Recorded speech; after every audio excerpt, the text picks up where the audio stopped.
السلام علیکم ورحمۃ اللہ وبرکاتہ۔ اعوذ باللہ من الشیطان الرجیم، بسم اللہ الرحمن الرحیم۔ الحمدللہ رب العالمین، الصلاۃ والسلام علی سید الانبیاء والمرسلین وعلی اہل بیتہ الطیبین الطاہرین ولعنۃ اللہ علی اعدائہم اجمعین۔ اما بعد فقد قال اللہ سبحانہ تبارک وتعالی فی محکم کتابہ الحکیم وہو اصدق الصادقین وقولہ الحق۔ بسم اللہ الرحمن الرحیم۔ یا ایہا الذین آمنوا کتب علیکم الصیام کما کتب علی الذین من قبلکم لعلکم تتقون۔ حاضرین و سامعین، آج شب 21 ماہ رمضان یعنی شب شہادت مولا الموحدین امیر المومنین علی بن ابی طالب علیہ السلام کی مناسبت سے پرسہ اور تسلیت پیش کرتا ہوں۔ مولا کائنات کی ذات جو رہتی دنیا تک کے لیے ایک نمونہ عمل ہے، اور علی نہ صرف یہ کہ شیعوں کے لیے ایک امام بلکہ مسلمانوں یا پھر ہر اس انسان کے لیے امام قرار پا سکتے ہیں کہ جس کے سینے کے اندر ظرفیت اور ذہن کے اندر انسانیت کے اصول ہوں۔ مولا کائنات نے اپنی مختصر زندگی میں جو 63 برس کی زندگی ہے،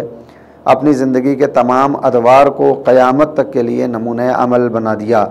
10 برس کے سن میں پیغمبر اسلام کے ہاتھوں پر بیعت کرتے ہوئے اور پیغمبر اسلام کے اوپر ایمان کا اظہار کرتے ہوئے پہلے مومن اور پہلے مسلمان ہونے کا لقب مولا کائنات کے پاس موجود ہے۔ مولا کائنات ہی وہ ہستی اور شخصیت ہیں کہ جس کے آنے کا انتظار قدرت کو بھی ہے اور رسول خدا کو بھی، کہ جب مولا کائنات دنیا میں آ گئے اور سن 10 برس کا ہو گیا، تب پیغمبر اسلام کو جبریل نے آ کر یہ خبر دی کہ اب آپ کو اعلان رسالت کرنا ہے کہ آپ کا ناصر اور مددگار دنیا میں آ چکا ہے۔ لہٰذا پہلی ہی دعوت پر پیغمبر اسلام نے تمام افراد کو جمع کر کے اپنے نبی ہونے کا اعلان کیا اور یہ بیان کیا کہ میں پروردگار کی طرف سے تمہارے لیے دین اور اسلام اور قانون اور شریعت لے کر آیا ہوں۔ اس قانون کو پہنچانے کے لیے، اس شریعت کو آشکار کرنے کے لیے تم میں سے جو کوئی بھی میری مدد کا وعدہ کرے گا وہی میرا وصی اور جانشین اور خلیفہ ہوگا۔ اس دعوت کو دعوت ذوالعشیرہ کا نام دیا جاتا ہے کہ جس میں بڑے بڑے افراد موجود تھے، خاندان کے معزز بزرگ بھی اس دعوت میں تھے، مگر وہی ایک بچہ ہے جو 10-11 برس کے سن کا اپنے مقام سے کھڑے ہو کر کہتا ہے کہ یا رسول اللہ، میں آپ سے مدد کا وعدہ کرتا ہوں۔ اور اب جو سلسلہ علی اور نبی کے درمیان شروع ہوا، یہ سلسلہ اس دن تک قائم اور دائم رہا جس دن پیغمبر اسلام اس دنیا سے جانے والے ہیں اور آپ کا سر مولا کائنات کے زانوں پر ہے۔ پیغمبر اسلام کی زندگی کا آخری ماہ رمضان کہ جس میں رمضان کے آغاز سے پہلے ماہ شعبان کے آخری جمعے میں آپ نے خطبہ ایراد فرمایا اور یہ بیان کیا کہ عنقریب وہ مہینہ آنے والا ہے جو رحمت اور مغفرت کا مہینہ ہے۔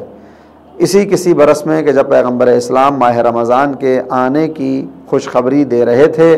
تو مولا کائنات نے ہی وہ سوال کیا تھا کہ نبی خدا، اس عظمت والے شہر میں، اس عظمت والے مہینے میں سب سے بہترین عبادت کیا ہے؟ تو پھر پیغمبر نے ارشاد فرمایا کہ اپنے آپ کو حرام کاموں سے بچائے رکھنا اس مہینے میں سب سے بڑی عبادت ہے۔ عام طور پر ہم ماہ رمضان میں نمازوں کو پڑھنے کو یا روزہ رکھنے کو یا قرآن کی تلاوت کو زیادہ اہمیت دیتے ہوئے یہ سمجھتے ہیں کہ یہی سب سے بڑی عبادت ہے، حالانکہ پیغمبر اسلام کے اس قول کے آئینے میں اپنے آپ کو حرام خدا سے محفوظ رکھنا ہی سب سے بڑی عبادت ہوا کرتا ہے۔ پیغمبر اسلام نے اس خطبے میں کہ جہاں ماہ رمضان کے بہت سے فضائل اور مناقب کو بیان کیا، وہیں یہ بھی ارشاد فرمایا کہ یا علی، اسی مہینے میں ایک برس آپ کے سر پر ضربت لگنے والی ہے کہ جب آپ کی ریش مبارک کو آپ کے خون سے خضاب کر دیا جائے گا۔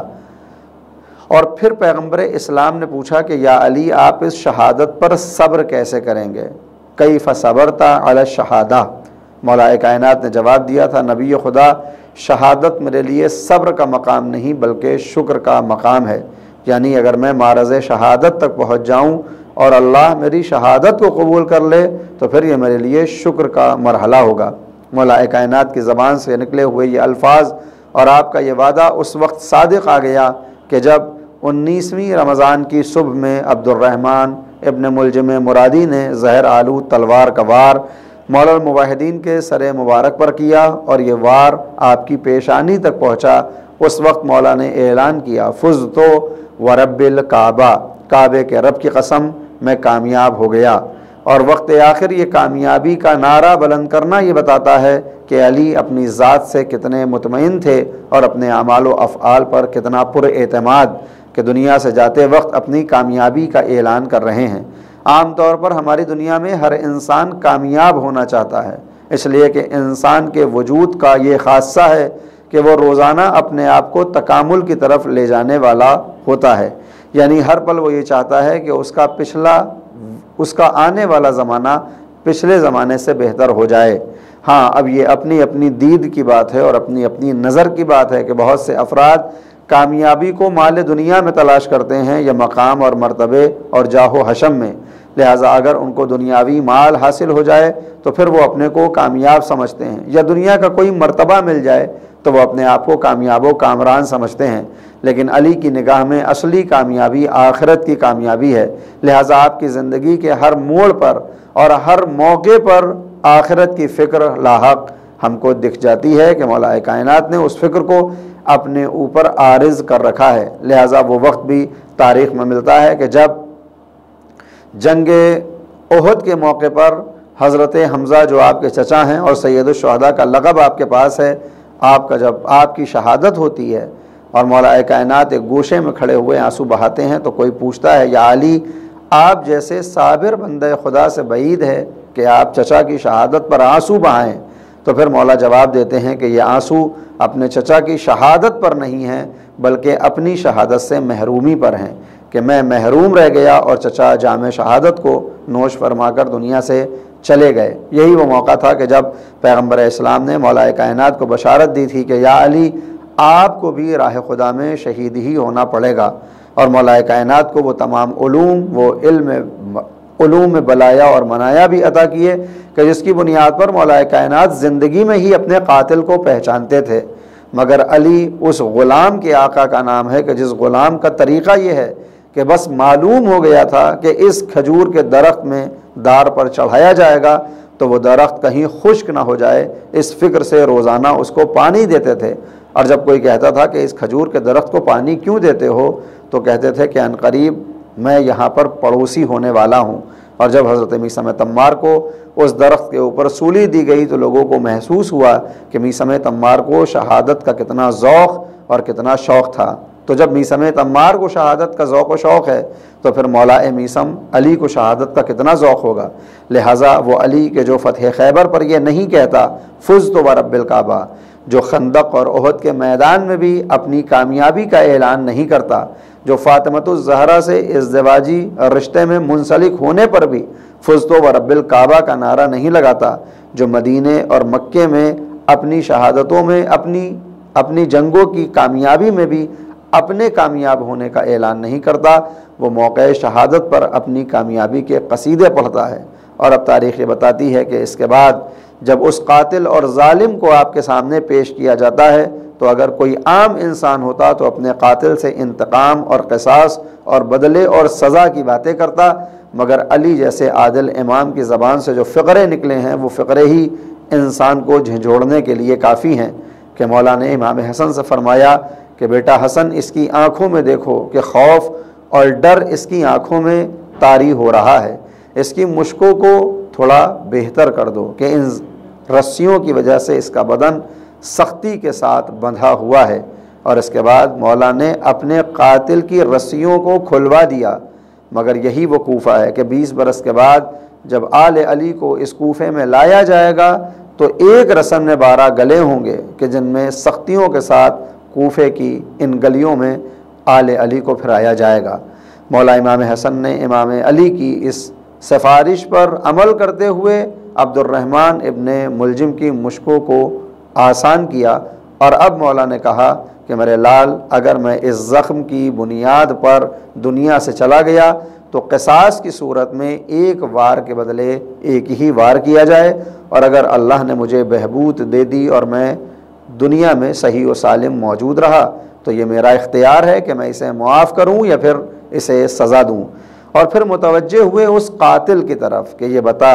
کہ کیا میں تیرا اچھا امام نہ تھا؟ فزت ورب الکعبہ کا اقرار علی کی زبان سے ہے اور دشمن کی زبان سے یہ اقرار کہ غلط کون ہے، یہ علی کی کامیابی کا دوسرا راز ہے کہ جب علی نے یہ پوچھا کہ بتا کہ میں تیرا اچھا امام نہ تھا، تو وہ کہتا ہے کہ یقیناً یہی سچ ہے کہ آپ تو اچھے امام تھے، مگر جس کو جہنم کھینچ رہا ہو وہ بھلا اپنے کو کیسے محفوظ رکھ سکتا ہے۔ اور اب تاریخ یہ بتاتی ہے اور بعض تاریخوں میں یہ ملتا ہے کہ علی نے کاسہ شیر کو بھی اپنے قاتل کے سامنے پیش کیا کہ روزے سے تھا،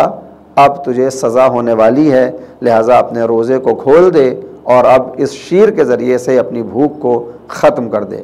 علی اس شجاعت کے پیکر کا نام ہے، اس صبر اور استقامت کے پہاڑ کا نام ہے کہ جس کی آنکھوں میں کبھی دنیاوی امور پر آنسو نہیں دیکھے گئے، مگر یہی وہ علی ہے کہ جس میں اطہر کو جب گھر میں لے جایا گیا اور اولاد نے رونا شروع کیا، حسن اور حسین محمد حنفیہ نے جب گریہ کرنا شروع کیا تو علی نے ڈھارس بندھاتے ہوئے ان کو صبر کی تلقین کی، مگر اسی علی نے جب یہ دیکھا کہ اب بیٹیوں نے رونا شروع کیا ہے اور زینب نے بین کرنا شروع کی اور ام کلثوم نے نوحہ پڑھا، تو اب علی تاب نہ لا سکے بلکہ آپ بھی زار و قطار رونے لگے۔ اور اب میں یہ کہتا ہوں کہ آج کوفے میں علی کے سامنے زینب نے گھر کی چار دیواری میں آنسو بہائے تھے تو علی تڑپ گئے تھے۔ ان قریب وہ زمانہ آنے والا ہے، وہ موقع آنے والا ہے کہ جب یہی زینب اپنے بھیا کے پامال لاشے کو بھی دیکھے گی، اور کربلا سے کوفہ اور کوفہ سے شام کی منزلیں ہوں گی جہاں سر پر چادر نہ ہوگی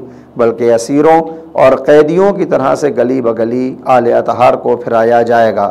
مولا کائنات کی زندگی ہم تمام افراد کے لیے نمونہ عمل ہے۔ یہ اللہ کا شکر ہے، یہ ہماری سعادت ہے کہ اس نے ہمیں ایسے گھر میں پیدا کیا جہاں محمد رسول اللہ کے اوپر کلمے کو تمام نہیں کیا جاتا بلکہ واشہد ان امیر المومنین کی صدا کے ساتھ ہم اپنے ایمان کا اعلان کرتے ہیں۔ یہ اللہ کی عطا تھی کہ ہم کو اس نے ایسے گھرانے میں پیدا کیا، تو اب اس احسان کا بدلہ بھی احسان یعنی نیکی کا بدلہ نیکی سے ہی ہونا چاہیے کہ اگر اللہ نے ہمیں شیعہ گھرانے میں پیدا کیا تو ہم اپنی زندگی میں اپنی شیعت کی حفاظت کریں، اپنے ایمان کو مستحکم کریں اور اپنے تقوی کو اضافہ کرتے چلے جائیں کہ ماہ مبارک رمضان کے فرض شدہ روزوں کا ایک مقصد اور ایک فلسفہ ہی یہ ہے کہ لعلکم تتقون، تاکہ تم متقی اور پرہیزگار بن جاؤ۔ لہٰذا اب ساری کائنات جو علی کو مانتی ہو یا نہ مانتی ہو، وہ تقوی کے مقام تک پہنچے یا نہ پہنچے،